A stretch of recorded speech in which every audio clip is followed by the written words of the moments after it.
Litija bo končno dobila satelitski urgentni center zdravstvenega doma Litija. Ravno v teh dneh pa se je končal izbor izvajalca gradbeno-obrtniških del.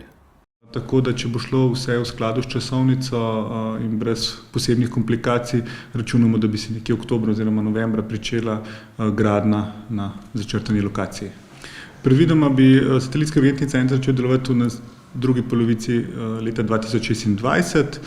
To je naš cilj, k kateremu stremimo in zaenkrat časovnica poteka v skladu z našim načrtom. Ta investicija pa je največja v zadnjih letih na področju zdravstva.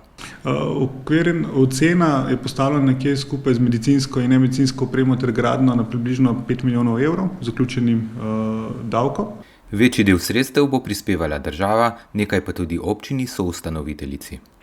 Celotna vrednost je seveda tudi vir financiranja, pa se bo približno razdelil na okvir 2 milijona 800 Ministrstvo za zdravje, približno okoli 900 tisoč občina Litija, dobrih 300 tisoč občina Šmartno pri Litiji in pa okoli 850 tisoč zdravstveni dom Litija. Ker pa je bil zdravstveni dom Litija potreben obnove, trenutno že potekajo dela v obstoječem delu. Začeli smo s prenovo skupnih prostorov v pritličju zdravstvenega doma, pri čemer je letošnja investicija ocenjena na približno 200 tisoč evrov in bo trajala nekje 2 do 3 mesece.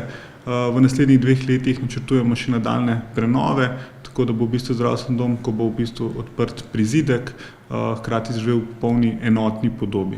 Gre pa zagotovo za izjemno pomemben pridobitev v osrednjem območju Slovenije in zagotovo bo to bistveno izboljšalo nujno medicinsko pomoč na tem območju.